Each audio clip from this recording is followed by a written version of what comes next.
And we will get started with, should secret voting be mandatory? Susan, Jim.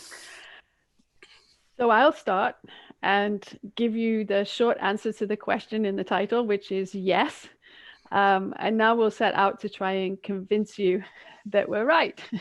So we wanted to start with a question. And if you are familiar with Zoom, there's a little reaction button in the bottom there. And we wanted to start by asking everybody whether or not they approve of the secret ballot. And by secret ballot, we mean when you go to vote, you go into a little compartment and no one sees you while you mark your ballot. So if you approve of your secret ballot, can you do a reaction, thumbs up or clapping or something? And we're going to. So we've got 4 yeses, 1 abstention at the moment. So, right, if everyone can put their reactions down, because we're going to ask you a second question. The second question is, if there was a proposal to make voting mandatory, meaning that you had to appear at the polling place, not necessarily have to mark your ballot for any particular candidate, but you were required to show up to the poll. And if you didn't show up, you might be, there might be a small fine, like a parking ticket or something like that, the equivalent of that. Would you support that?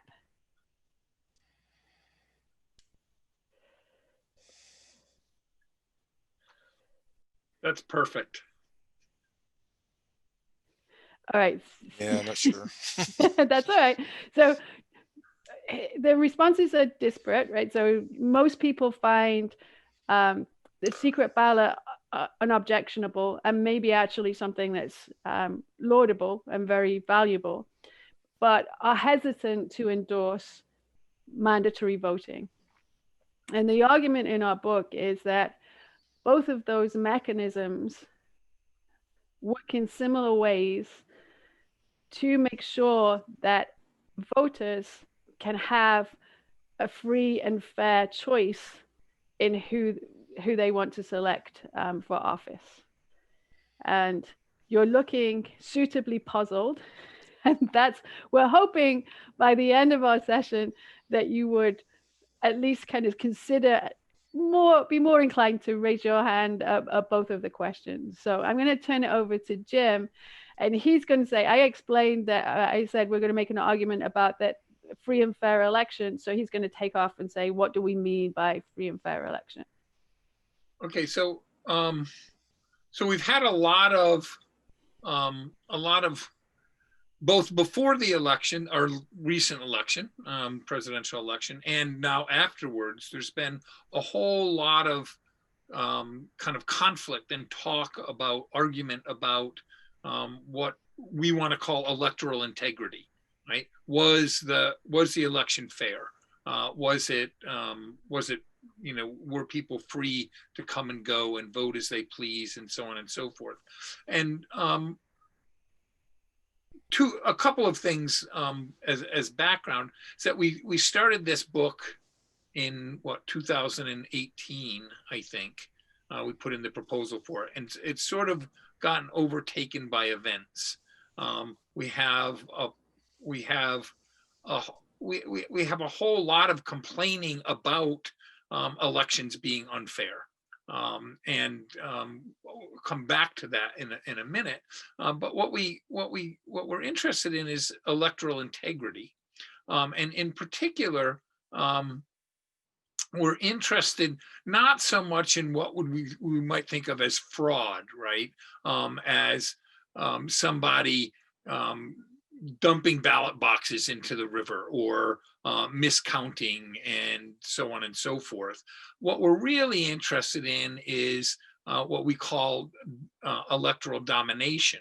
Are you free at the time you cast your vote to choose the candidate, or if it's a referendum, the policy position that you actually want to endorse? And we call that electoral domination, which is basically to say, are you free from certain kinds of illicit interference, in particular threats, right? If I'm your employer, if you don't vote the way that I want you to vote, I'll fire you.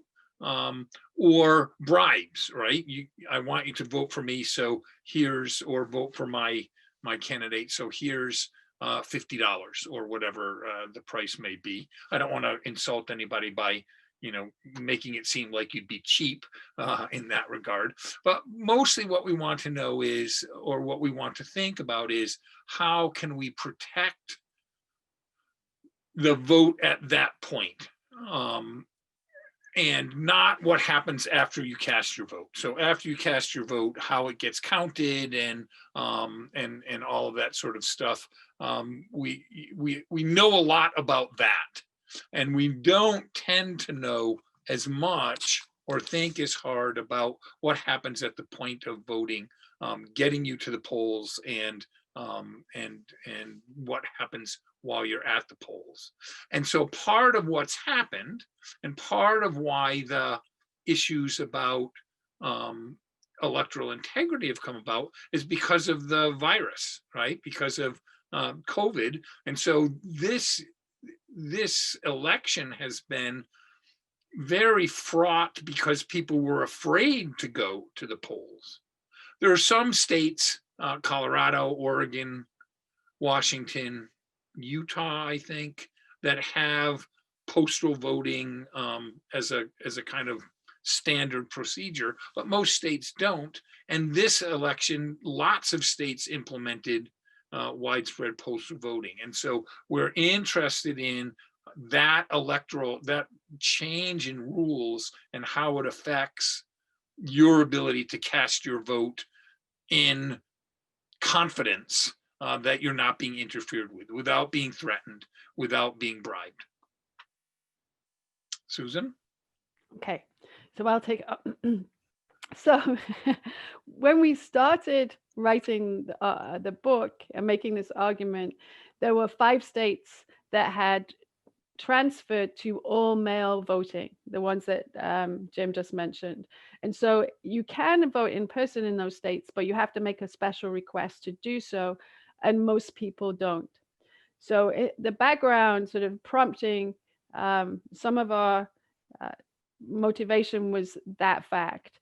The other thing that triggered our interest, another thing that triggered our interest was prior presidential election, in a concern for turnout, people started posting what were called ballot selfies, where you go into the voting booth and you take a picture with your cell phone of yourself voting, or and I forget the pop star. I think it was Justin Bieber. Yes, he posted a ballot selfie in good intentions to try and encourage turnout, but he was actually violating the law of the state because that undermines the secret ballot. So those 2 things, along with prior research I'd done in whether or not the secret ballot is effective in a vote to form a labor union, and why it's not. Actually, I made an argument that it was not, all came together, and we decided to explore the issue of the secret ballot further, because increasingly states were undermining ballot secrecy in the name of convenience. So the argument to have all postal voting is a good one. The intention is a good one, and it's to increase turnout. Because you lower the cost of voting, you make it more convenient for people, they're more likely to do it. So we were actually arguing against that being a good idea, and we had to kind of explain why. So a little history about the secret ballot might help here, and then Jim can explain the secret structure, the strategic structure, and how it maps on then to a call also for mandatory voting. So the secret ballot came to the US and the UK via Australia, and then it kind of spreads by diffusion into lots of other nations. But it's actually a response to practices in lots of different countries that undermined a person's ability to vote in a free and fair way. So in the UK, the Chartists were the first group that took up the idea, and they were working men, and they were arguing for the expansion of the franchise, the right to vote, to more people who had less means. And in parallel with the argument to give them the vote, they also said we have to vote in secret, because if we don't get the ability to vote in secret, we'll be coerced and our votes will be meaningless because we can be bought off. We'll be threatened, losing our jobs, losing our housing. Landlords oftentimes would threaten people. So the argument was for both of those things, an extension of the franchise and the secret ballot. And the Chartists weren't successful in the UK initially, but some of them were sent off to the Australian colonies. And similar practices. So elections in the UK, in Australia, and in the US at the time were kind of raucous. People would get drunk, people would heckle. I mean, it was just one of the historians' accounts is you had to be of manly courage to walk past the crowd and cast your vote. And votes were also cast in public. So they would put the hustings up and you would have to go and declare your vote to the recorder and say who you were voting for. So the solution to that was to have a written ballot, and to have a written ballot that was secret. In the US, what parties used to do prior to an effective secret ballot was hand out color-coded ballots. So you could drop your ballot in a box in the US. You didn't have to voice vote, but everyone could see how you voted because you had a red ballot or a blue ballot according to which party you were going to vote for. In France, they were a little bit more civilized. So they allowed people to vote in secret, sort of. So in France, if you were eligible to vote, you would go into a private room, but you would have to mark your ballot on a table where other people could see you. So it was a written ballot, and it was kind of quasi-private, but it still wasn't secret.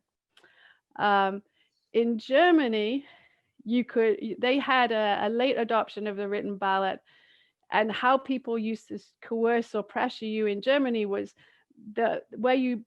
the urn, it was called, where you deposited your ballot, was tall and skinny. So what you would have is someone looking at the order of people who went to vote, and then because the urn was tall and skinny, the ballots would all be preserved in order, and so they could see who voted for what candidate. So there were all these different ways to coerce people and pressure them or bribe them into voting.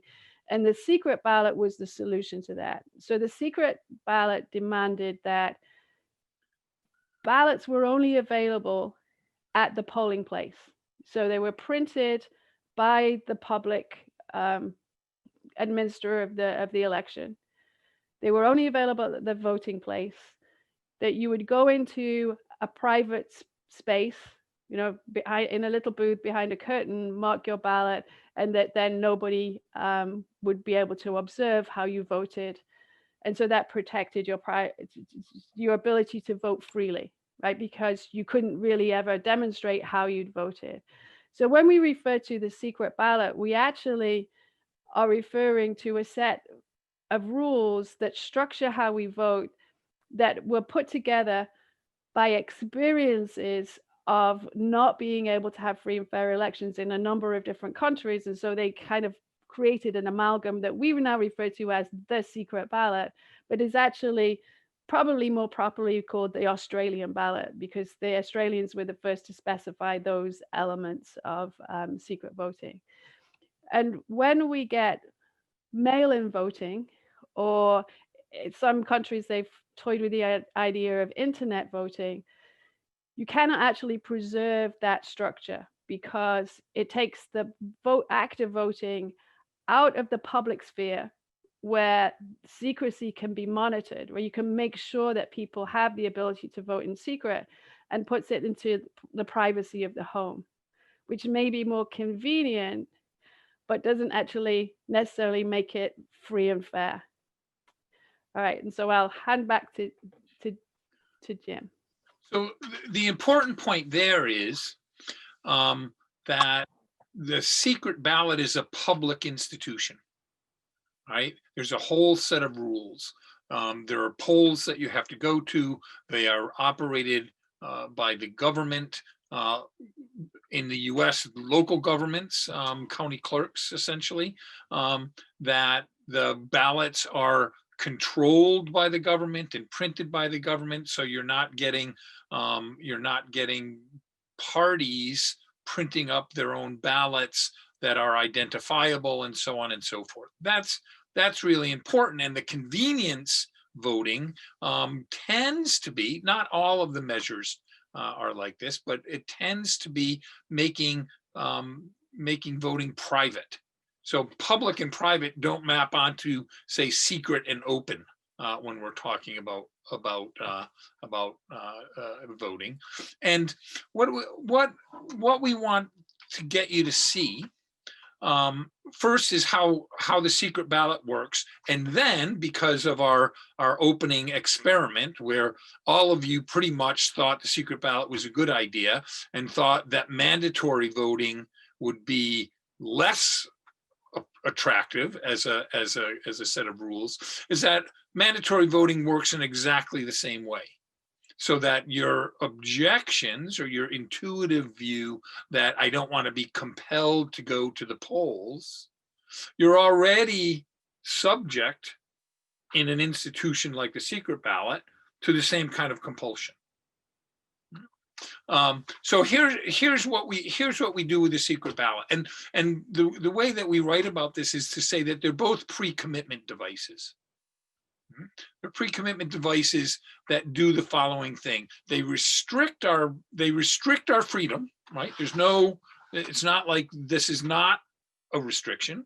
Both of these institutions restrict our freedom at a particular time in order to make us free to do things, or allow us to be free to do things at a later time. And here's how it works with the secret ballot.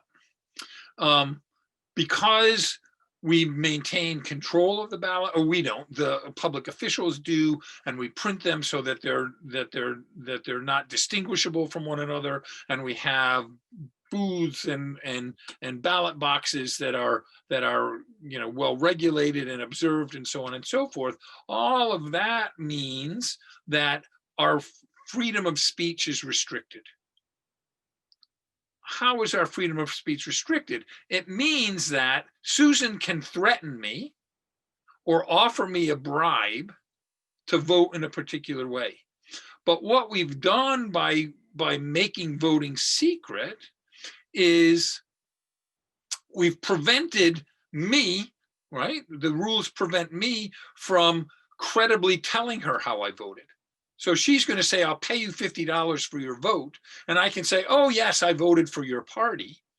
But because of the secrecy rules and the mechanisms that surround secret voting, she has no way of knowing whether I voted the way that I said I voted.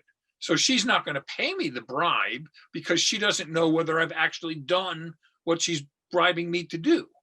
And she's not going to carry out a threat, because threats are costly to carry out. They're easy to make. Some of you have children, right? You know that threatening punishment is easier than imposing punishment.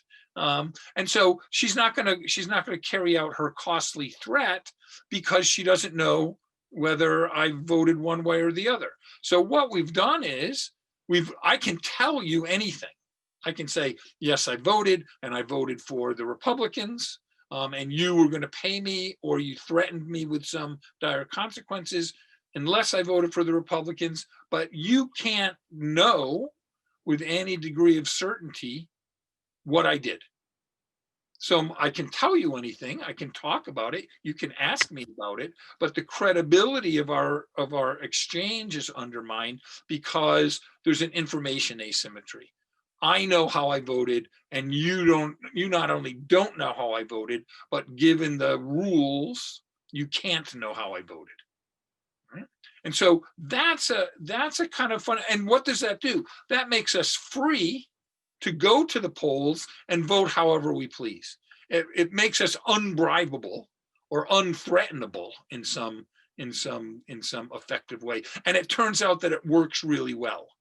And it's widely accepted. When you all said, yes, we believe in the secret ballot, it's written into the, international conventions on human rights and things like that, that people have a right to democratic participation with a secret ballot. So this is a kind of commonly accepted, effective way of restricting our freedoms in order to make ourselves free at some more important point, right? Or for some more important purpose. Mandatory voting works exactly the same way. It says, and historically what happened was when it became problematic, when we implemented the secret ballot, when it became more problematic for people who were trying to exercise electoral domination, because the secret ballot was implemented, they instead started to try to buy turnout. They would, or suppress turnout, right? To threaten types of people, because we know those types of people are likely to vote conservative or Labor, say in the UK, or Republican or Democrat, and we know that those types are likely to vote that way. So we want to suppress those types. We want to keep, say, African Americans from the polls, because we know in the US that primarily, not every single African American, but as a type, they tend to vote Democratic now. We want to keep white men from going to the polls, or encourage them to go to the polls, because we know that they tend to vote Republican now, right? And so we get that kind of, we get what we call turnout buying or turnout suppression. And what mandatory voting does, as a rule, is just the same thing. If everyone has to go to the polls, I can't comply with your threat or your bribe to go to the polls or stay home from the polls, because everyone's going, because it's required, it's the law. And that has a similar kind of informational asymmetry. You can't know why I did or didn't go to the polls. You can't know whether I complied with your threat or acted in accordance with what you're trying to do to bribe me to turn out. So a lot of people's queasiness about mandatory voting is because it makes you it makes you do something, right? We call it mandatory voting. Often in political science, it's called compulsory voting, and that automatically, well, I don't want to be compelled, right? But it does the same thing that the secret ballot does, and everybody, not everybody, most people like the secret ballot. So the argument in our book, the one part of the argument is to say, if you like the secret ballot, then you have no real objection to mandatory voting, as we've heard. And as Susan said, mandatory voting, as we understand it, means you have to go to the polls. It doesn't mean you have to cast your vote one way or the other. You can write in Mickey Mouse. You can, cast a blank ballot. You can cast no ballot. You have to go to the polls, right? You can vote for any of the available candidates or none of the above, all of that kind of stuff. So it's like the freedom of speech. We're restricting it in some ways, but not always. You can still talk about who you voted for.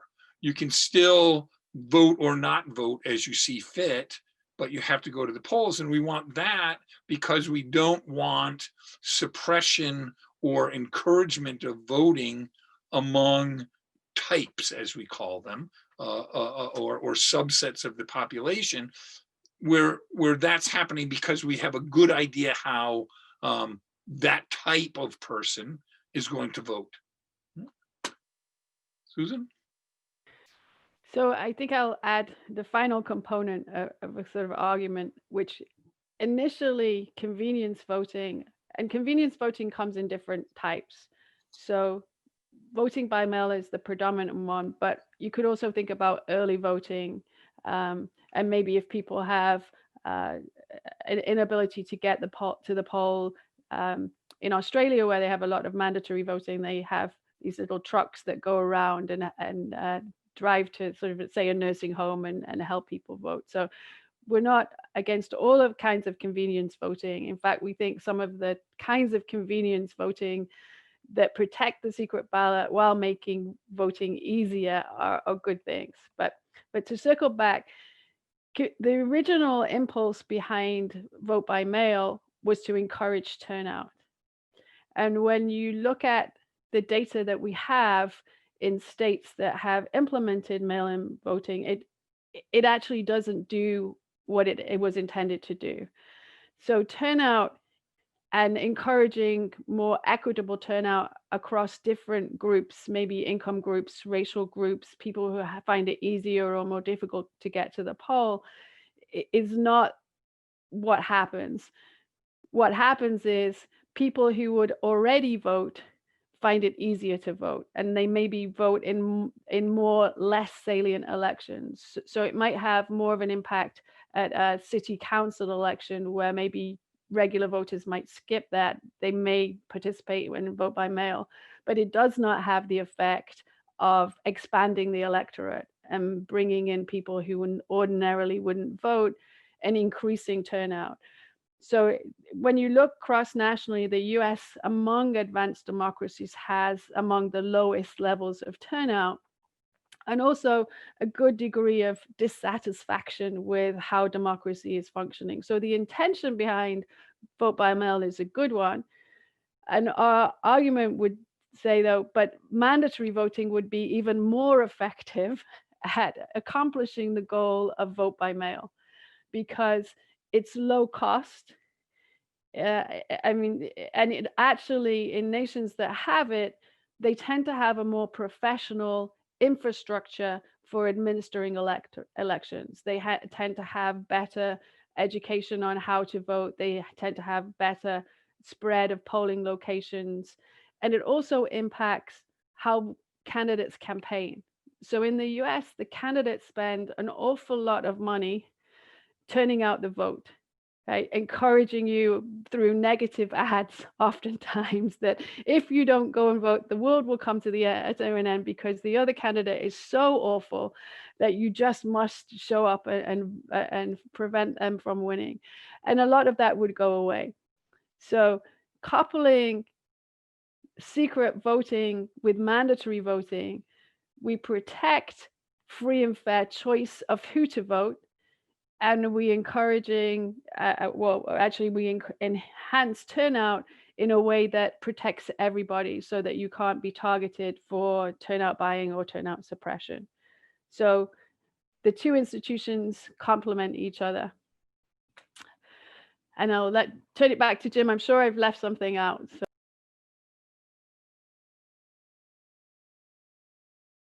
You're on mute, Jim.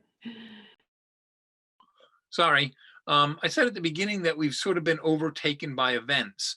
And so the election this time, the impulse to allow for mail-in voting or absentee ballots without excuse and so on and so forth, they've done that in different ways in different places. One of the things that we're concerned about is that will become permanent. And there was a good reason for doing that this time around, because we have a deadly virus, right? And so the fact that people were afraid of going to the polls and doing the things that we've been told don't do, right? Don't breathe on one another, don't stand in proximity. All of that is a good reason to use it this time. But part of what we're concerned about is that that's going to become permanent, and that it will become permanent without recognizing that, in fact, it really is, as I like to put it, Susan's a little bit more polite than I am, but this is really, convenience voting is really a subsidy to the rich and well off. Those are people who normally vote, and it does not expand participation. Which is part of what I think we would want in democratic elections. So that's one thing. We think that as a policy matter, there should be a sunset clause on any laws or rules or regulations that were implemented for this election, on the assumption that we can make that decision about how to conduct elections not in crisis, right? Not under sort of address. The other thing to keep in mind is that most of what we know about voting methods like this happened in non-COVID and non-pandemic times. But what we do know, and this is just, you know, social science is not known for having things that we're absolutely certain about, but pretty close to absolutely certain that there is not widespread fraud in the US of the sort that that people are worried about in terms of the counting of votes and so on and so forth. And we also know that implementing these kinds of convenience voting doesn't increase fraud. It doesn't bias the, you know, in partisan ways who's going to vote or not. Now that may be different for this election, but up until now, vote, you know, having an attempts to be inclusive have not worked to the partisan advantage of either the Republicans or the Democrats. Study after study after study after study. And it has not led to lots of fraud of the sort of, you know, people trying to vote twice, or when I lived in Chicago, you know, where dead people could vote in the elections. That was a, you know, that was a concern, but we don't find that generally, and we don't find it in particular with these kinds of mechanisms. But what we do want to say is, if you want to increase turnout and you want to maintain the benefits of secret voting, you want to combine mandatory voting with secret voting. So at the beginning, Susan said the answer to the question of our title was yes. It's actually yes and yes. Voting should be secret and it should be mandatory. And that's a little ambiguous in the title of the book, but that's that. So we'll stop, and this is the point at which people start throwing tomatoes because they really don't like mandatory. I'm ready to duck. Feel free to unmute yourselves and you ask questions, or if you don't feel like talking, you can put it in the chat line and we'll get it to Susan and Jim. So fire away. I'm curious as to why convenience voting hasn't expanded turnout. You mentioned that a few minutes ago that study after study shows that that it hasn't. Do those studies have any explanation as to why? It seems counterintuitive. I'm going to let Susan go. I need to get the plug for my computer or it's going to go off. I'll be right back. I don't think they don't actually investigate alternate reasons why. We do have political science literature that would do that. So I think one thing that's a detriment in the US is that a lot of elections are not that competitive. And I'm meaning down ballot elections. Our recent presidential elections have been quite competitive and very close, but on a national level. And if you look at any state or any district, the number of competitive districts is really quite small. So that in other nations, the more competitive the election is, generally the higher the turnout. So in political systems that have, say, proportional representation, where it matters not just if you get more votes than other candidates, but that you get some representation in the legislature that's proportionate to the amount of ballots that are cast for your party, then turnout is higher. So competitive elections is definitely. One thing that sort of mail-in ballots kind of overcome, but maybe not, is kind of information about policy and candidates and why I should care, which is another, I think, barrier in the US traditionally has been many people are disaffected and think it doesn't, that their concerns are not going to be addressed regardless of which candidate wins the election. And whether or not that is objectively true, subjectively, people will report that. So no, that the studies that are done really look at what is the impact pre and post the introduction of postal voting. And some of them show a short-term blip, like it will get an enthusiasm for the first election and then just kind of revert back to sort of the status quo. And the best study that was done on this came out right before, in all the debate about postal voting in the run-up to the most recent election. And it was a study in California. And rather than introduce postal voting across the state all in one go, what they did it by different county. So some counties were postal voting and some counties were in-person voting, which made for a really good study because it held the election constant and let you see the variation then in different counties, where prior to that, the studies had said, well, Oregon voted by mail in this election, but not in the election prior. But what you don't hold constant then is who's on the ballot and how exciting the candidates are. So the California study was really a good one because the electoral context was the same. And you could look at whether or not the vote increased more in counties that went to postal voting than ones that stayed as vote in person. And it turned out that it was slightly, but very slightly, so maybe 1 or 2%. And that the increase was not biased towards Republicans or Democrats. It was neutral or partisanship, and it wasn't really encouraging lower income, less likely people to turn out and vote. So that was a long answer that didn't really answer your question, but they don't tend to look at the reasons why people don't turn out. Thank you.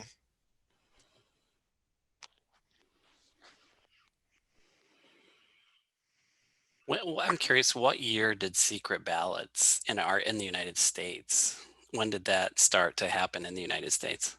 Around the 1880s. So sort of, and every state, not all states did it at the same time. So kind of drifting. So by the turn of the 1900, pretty much all states had that. And Australia was the first. The UK, certain states in the United States, and then European countries caught up. And then by the time kind of Latin American countries democratized, it was sort of a convention that if you were going to have a democracy, you had to have a secret ballot. Right. So when it was the Universal Declaration of Human Rights is in the 1940s, I think, 48 or 49. By then, the secret ballot is written into those international agreements. You know, it becomes, so for what, 50 years, we voted as though our votes are secret. And part of what Susan and I are concerned about is that we take that for granted. And that part of why we are worried about sort of adopting postal voting without thinking through all of the implications is that we've taken that for granted. And so what people who want to interfere with your elections are clever and they're strategic. We saw that when they implemented the secret ballot, and then people, you know, the interferers, the dominators, as we call them, switched to trying to influence turnout, right? Instead of individual, right? These are not people who, they have a goal, which is to win these elections and to craft the electorate in a way that advantages them. And this is, by the way, you know, this is a nonpartisan observation. Now the Republicans are accused of doing this sort of thing, but the Democrats want to expand the electorate in particular ways because they think that it's going to advantage them, right? There's an asymmetry between restricting the electorate and expanding it, but both parties want to craft the electorate in ways that work to their advantage. That's their job, right? Their job is to get candidates into office and govern. And so I think it's true. We think about Democrats and Republicans, but I think it's true of parties elsewhere. That's what they do.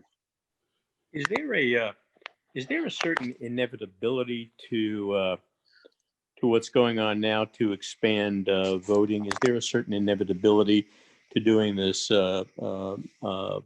postal voting, or is there any meaningful opportunity to really stop it in place?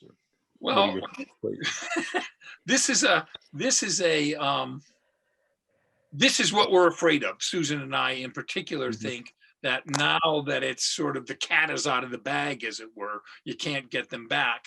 And one of the things, so I'm dubious about that.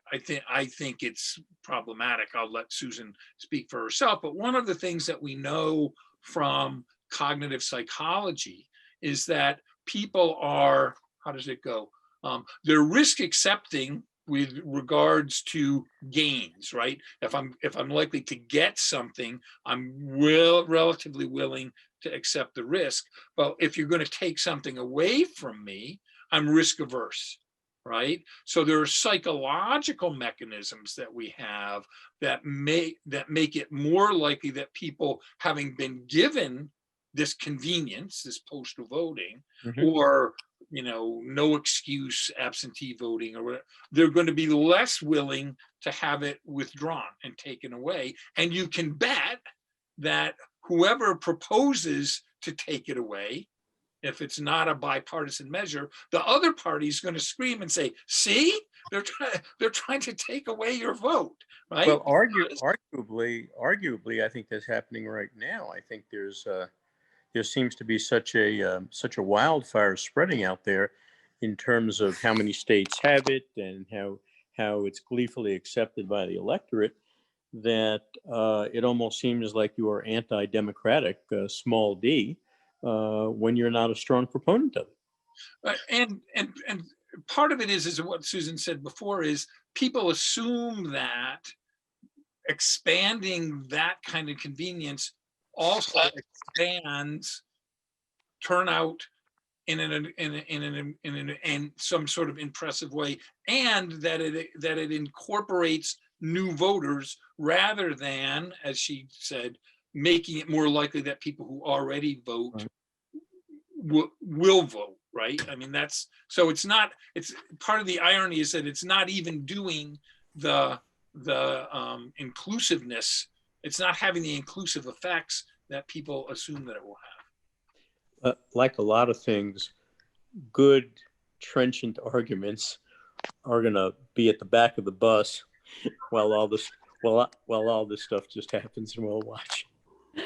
Well, I agree. But I do think that there's some things that maybe will stop that a little bit, because we have signs that strategies to take advantage of postal voting are at work and will be expanded. So not the most recent presidential election, but in the midterm cycle, there was a congressional race in North Carolina, you may have read about it, where party operatives were harvesting ballots.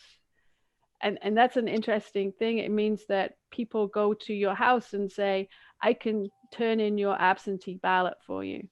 Oh, yes. And right. yeah. And so Democrats in some states have actually pushed to make that legal because they think it will help people vote, because they don't have to go to the box and drop in their mail-in ballot.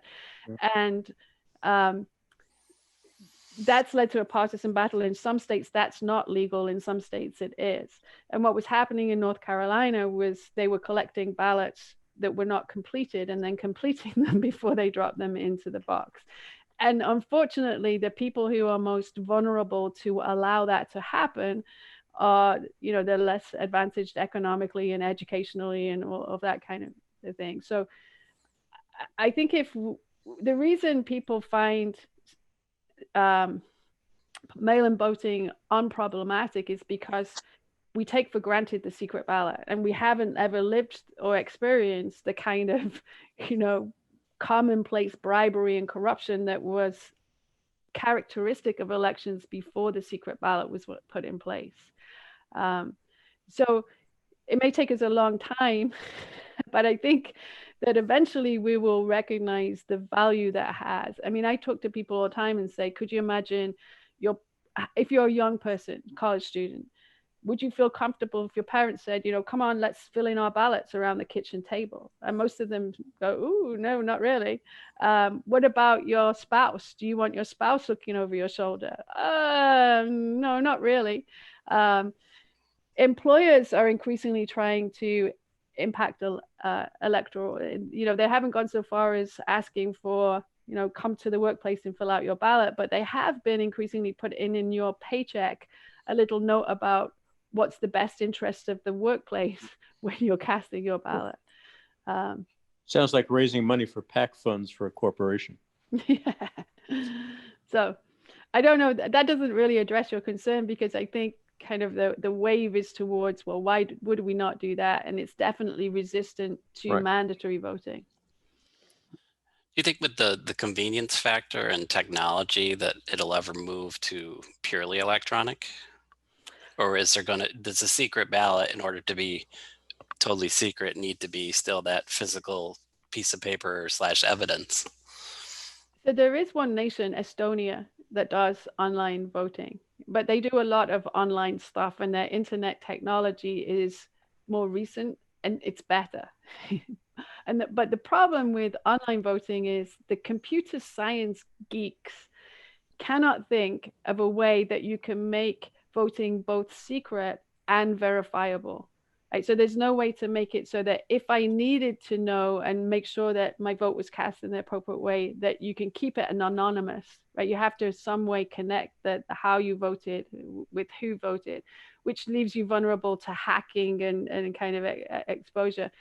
And it also doesn't overcome the fact that would then likely make it that someone could stand over your shoulder and watch how you voted. Now in Estonia, they have this thing that if that happened to you, you can actually request to go in person and vote somewhere and cast a second ballot. And then they will give you a receipt to show that the second ballot is actually the one that counts and not the first ballot. But Wow. to me, that was, if you're being bribed or coerced, that's a lot of steps to go through to sort of unravel that. And I think that US citizens are going to be extraordinarily skeptical if there's no tangible in Evidence. any way, shape. Yeah. So.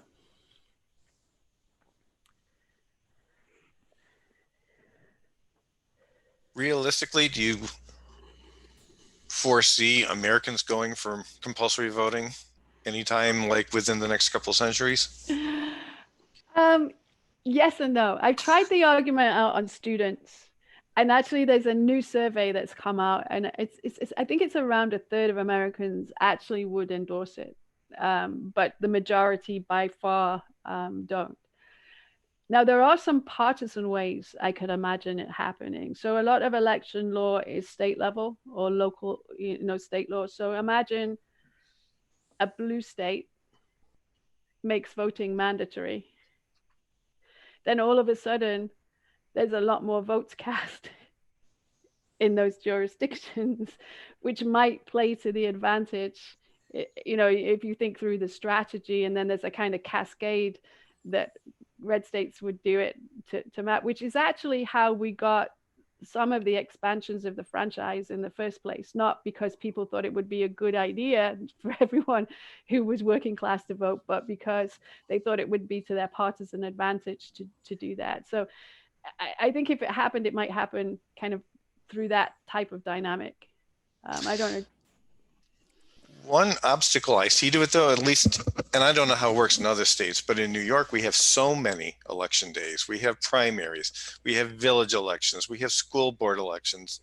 Then you have the federal elections, and I mean, you could have half a dozen dates during the year when people would be expected to show up at the polls. So if you make that compulsory, at a certain point, I'm not sure what that point is, but it becomes a burden. Agreed. And that's oftentimes a convincing reason why turnout is lower in the US, because Americans are asked to vote more often than I think any other nation. And so there are some solutions to that to kind of clean up the electoral calendar. And some of the reasons the electoral calendar doesn't line up are strategic, because the state level officials don't want the national issues to influence the local elections. But there's a lot of argument that that's already happening. Some of the good state and local political science is saying that we've nationalized local level politics anyway. So some of the argument as to why you might do that is kind of becoming redundant or moot, I think. But I do agree with you. I mean, there also might be an argument to make voting mandatory at certain levels of government first. You could imagine cities doing it on a local level because there's such dire turnout at local and state level, and not necessarily requiring at the federal level first, or vice versa. So part of what we write about is that obviously you can't under current circumstances just say everybody has to vote now, because the costs are distributed differently, right? People who have to work, who can't get time off, who have kids, there's all kinds of constraints on people's differential ability to get to the polls. So there's a whole set of kind of auxiliary reforms that you would have to implement, maybe having, election day be a holiday, or having the elections on a weekend, or whatever, and rationalizing the administration of the polls. I mean, basically we run our polls now like bake sales, right? You get retired people who have nothing else to do, and they volunteer to go and to work at the polls. That's how it works. And this is a democracy, and we don't commit resources to this fundamental aspect of our governance. And it's odd.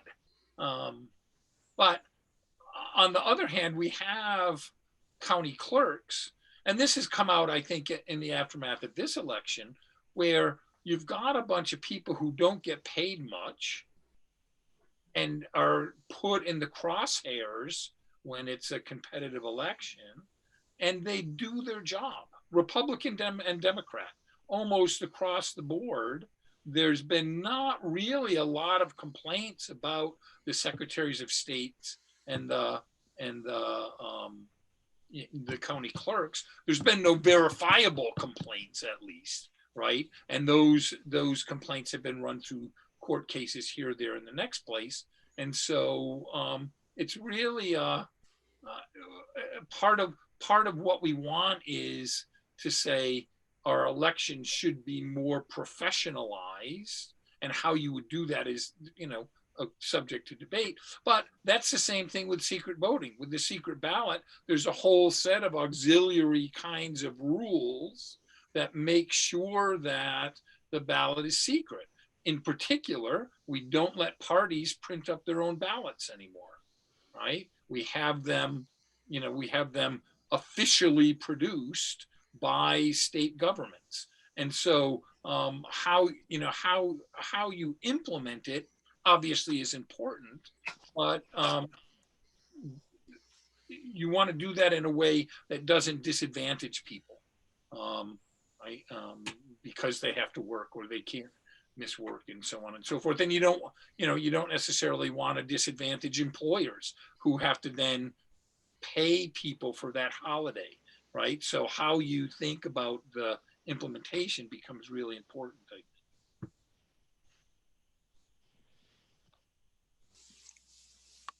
do we dare take a vote?